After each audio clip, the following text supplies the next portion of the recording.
भारत के इतिहास में कुछ ऐसे नाम है जो शौर्य और बलिदान की मिसाल बन गए, लेकिन उनमें से एक नाम जिसे इतिहास ने उनका हक नहीं दिया, एक नाम जो मुगल साम्राज्य के सामने चट्टान की तरह खड़ा रहा। सोचिए, एक शख्स जो खुद से ज्यादा अपने धर्म, प्रजा और साम्राज्य से प्रेम करता था, एक वीर योद्धा जो सबसे बड़े सम्राट को उसी के दरबार में आंख मिलाकर कह सकता था, मैं मर जाऊंगा लेकिन झुकूंगा नहीं।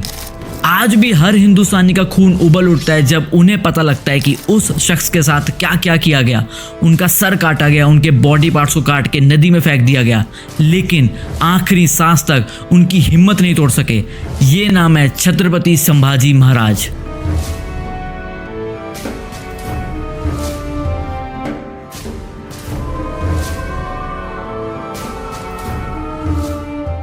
छत्रपति संभाजी महाराज का जन्म 14 मई 1657 को हुआ। वो शिवाजी महाराज और उनकी पहली पत्नी महारानी साईबाई के बेटे थे। उनका बचपन काफी डिफिकल्ट था। शिवाजी महाराज ने संभाजी महाराज को समर्पित योद्धा और योग्य शासक बनाने के लिए बहुत मेहनत की। उन्हें शिक्षा के साथ साथ युद्ध कला और राजनीति के बारे में भी सिखाया। 1666 में जब संभाजी महाराज केवल 9 साल के थे तो मुगल शासक औरंगजेब ने उनके पिता छत्रपति शिवाजी महाराज को आगरा बुलाया ट्रीटी के लिए। तो उन्होंने संभाजी महाराज को अपने साथ चलने के लिए कहा। 1250 किलोमीटर दोनों घोड़े पे सवार होकर आगरा पहुंचे, ये बिना जाने कि ये जाल है। औरंगजेब का मकसद ट्रीटी नहीं बल्कि इनको बंदी बनाने का था। आगरा पहुंचते छत्रपति शिवाजी महाराज और संभाजी महाराज को बंदी बना लिया गया। जहाँ एक 9 साल का बच्चा ऐसे में घबराकर कुछ करने का सोचे भी ना, वहां संभाजी महाराज ने अपनी बुद्धि का इस्तेमाल करके मुगल सल्तनत से अपने पिता को संदूक में छुपकर वहां से निकाला और खुद भी निकले। 13 साल की उम्र तक आते आते संभाजी महाराज 13 भाषाएं सीख चुके थे, कई शास्त्र लिख चुके थे, आर्चरी, आर्मरी, हॉर्स राइडिंग और रेसलिंग में बहुत अच्छे थे।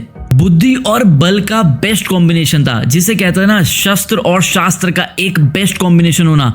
वो सारे गुण संभाजी महाराज में थे। 16 साल की उम्र में उन्होंने पहला युद्ध जीता जब उनके पिता मुगलों को धूल चटा रहे थे। संभाजी महाराज एक ऐसे इकलौते योद्धा हैं जिन्होंने इतिहास में 120 से ज्यादा लड़ाई लड़ी लेकिन एक भी नहीं हारे। 1680 में जब उनके पिता शिवाजी महाराज का स्वर्गवास हुआ तो संभाजी महाराज को बहुत सी प्रॉब्लम्स का सामना करना पड़ा। कुछ लोगों ने उन्हें राज्य का उत्तराधिकारी मानने से ही इनकार कर दिया। राजमाता सुरायाबाई और उनके पक्ष ने संभाजी महाराज के खिलाफ साजिश रची और उन्हें कैद कर दिया, लेकिन संभाजी महाराज ने हारना सीखा ही नहीं था। वो आखिर तक लड़ते रहे और 1681 में उन्हें छत्रपति घोषित कर दिया गया। छत्रपति बनते संभाजी महाराज ने बिना कोई टाइम वेस्ट करे अपनी बुद्धि और बल का यूज करके औरंगाबाद में औरंगजेब के सबसे बड़े किले पे अटैक किया और वहां से सारा धन लूट लिया। ये खबर जैसे ही औरंगजेब तक पहुंची वो बुखला गए और हैरान रह गए कि कैसे एक 23 साल का बच्चा ये कर सकता है और उसकी हिम्मत कैसे हुई। तो वो गुस्से में बुखला के उन्होंने अपने जनरल को 20,000 की आर्मी भेजी और ऑर्डर दिया संभाजी महाराज को खत्म करने का। 2-3 साल लगे लेकिन संभाजी महाराज का बाल भी बांका नहीं कर पाए। औरंगजेब के जनरल ने मराठाओं की हिम्मत और यूनिटी के आगे घुटने टेक दिए। लेकिन औरंगजेब भी बहुत चालाक था। औरंगजेब का सिर्फ एक ही मकसद था, पूरे भारत पे राज करना। औरंगजेब नॉर्थ ऑलरेडी कैप्चर कर चुका था तो उसने सोचा गोवा में पुर्तगालियों के साथ ट्रीटी साइन कर लेता हूँ ताकि समुद्र के रास्ते खुल जाए आर्म्स और एम्यूनेशन के लिए, ताकि वो हर जगह से संभाजी महाराज को घेर सके और इजीली मात दे सके। अब ये बात जैसे ही छत्रपति संभाजी महाराज को पता लगती है वो गोवा पहुंचते हैं और पुर्तगालियों को भाई बहुत मारते हैं और वहीं से उनका वहाँ का जो ट्रीटी का सपना होता है औरंगजेब का वो चकनाचूर कर देते हैं। औरंगजेब ने सोचा था कि वो अपनी 10 लाख की विशाल सेना के साथ मराठाओं को इजीली मात दे देंगे, लेकिन संभाजी महाराज ने मुगल सल्तनत का सामना उन्हीं के तरीकों से किया, गुरिल्ला वॉरफेयर। उन्होंने हर पहाड़ी, हर जंगल का उपयोग किया। संभाजी महाराज सिर्फ एक सेना नायक नहीं, एक बहुत ही अव्वल दर्जे के स्ट्रैटेजिस्ट भी थे। 9 साल तक उन्होंने मुगलों को ऐसा घुमाया, उनके स्वाभिमान को तोड़ के रख दिया। मराठास ने मुगलों पर घाटियां, पहाड़ और जंगल से अचानक हमले किए, उनका सप्लाई तोड़ दिया ताकि उनको खाना और पानी ना मिले। इससे वो वीक पड़ गए और उनको पीछे हटना पड़ा। जहां औरंगजेब नॉर्थ छोड़ के यहाँ डेक्कन में मराठाओं का सामना कर रहा था, वहीं पंजाब में, राजस्थान में, बुंदेलखंड में स्वदेशी सल्तनतें फिर से तैयार हो रही थी मुगलों का सामना करने के लिए।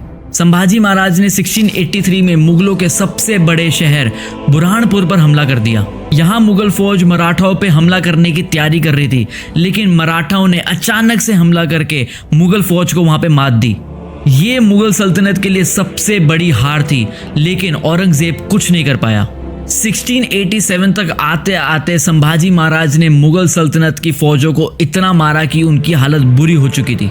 1689 में संभाजी महाराज के खुद के रिश्तेदार गनोजी शिर्के, जो उनके पत्नी के भाई थे, उन्होंने संभाजी महाराज से वेतनदारी मांगी, लेकिन संभाजी महाराज ने मना कर दिया मराठाओं के रूल के अकॉर्डिंग। इसी का फायदा औरंगजेब ने उठाया, क्योंकि औरंगजेब जानता था कि वो संभाजी महाराज को रणभूमि में मात नहीं दे सकता, तो क्यों ना कोई और तरीका अपनाया जाए। औरंगजेब ने गनोजी शिर्के को अपने साथ मिला लिया और संभाजी महाराज के अकेले होने की खबर अपनी सेना को दे दी। फिर क्या था, संभाजी महाराज और उनके मित्र कवि कलश को संगमेश्वर में मुगल फौज ने घेर लिया और पकड़ लिया। औरंगजेब का सबसे बड़ा दुश्मन अब मुगल कैद में था। औरंगजेब ने संभाजी महाराज और कवि कलश को ऊंट से उल्टा लटकाकर पूरे शहर में घुमाया, बहुत मारा पीटा और कैद करके 3 शर्तें रखी। पहली शर्त, मराठा साम्राज्य मेरे नाम कर दो और मुझे राजा मान लो। दूसरी शर्त, जो तुमने औरंगाबाद से सोना लूटा है वो मुझे वापस कर दो। तीसरी और आखिरी शर्त, अपना धर्म परिवर्तन कर लो। संभाजी महाराज ने बिना किसी भय के जवाब दिया, मराठा सिर्फ लड़ना जानता है, झुकना नहीं। औरंगजेब ने संभाजी महाराज पे अत्याचार की हद पार कर दी। उनकी उंगलियां काटी गई, हाथों की, पैरों की, उनकी जीभ काटी गई, लोहा गर्म करके उनकी आंखों में घुसाया गया, लोहा गर्म करके उनके शरीर पे लगाया गया, और हर बार अत्याचार करते टाइम उनसे 3 शर्तें पूछी गई कि क्या तुम्हें ये शर्तें मंजूर हैं। लेकिन संभाजी महाराज ने अपना सर नहीं झुकाया और कभी भी शर्तों के लिए हाँ नहीं करी। औरंगजेब हैरान था कि ऐसा क्या है इस योद्धा में जो मैं इसको तोड़ नहीं पा रहा हूँ। काश एक ऐसा योद्धा मुगल सल्तनत में भी होता जो इतना वीर होता, इतना बहादुर होता, लेकिन संभाजी महाराज जैसा कोई और था ही नहीं। औरंगजेब ने 11 मार्च 1689 उनके हौसले से हार मान के संभाजी महाराज को मार दिया। उनकी वीरता और साहस मराठा फौज के लिए एक नई मिसाल बनी। औरंगजेब को लगा था कि संभाजी महाराज की मौत के बाद मराठा डर जाएंगे, लेकिन औरंगजेब ने ये करके अपने साम्राज्य का आखिरी अध्याय लिख दिया था। मराठा साम्राज्य ने 1707 तक मुगल सल्तनत को पूरा तहस नहस कर दिया और औरंगजेब की मौत भी महाराष्ट्र में हुई। संभाजी महाराज सिर्फ एक राजा ही नहीं, एक वीर सेनापति थे जिन्होंने हिंदू स्वाभिमान की रक्षा की।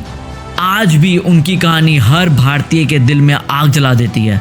क्या आपको लगता है कि संभाजी महाराज को इतिहास में उनका सही मान मिला? कमेंट करके मुझे जरूर बताओ। ये कहानी थी एक शेर की, एक छावा की, जिन्होंने हमें बहुत कुछ सिखाया। जय भवानी, जय शिवाजी, जय संभाजी।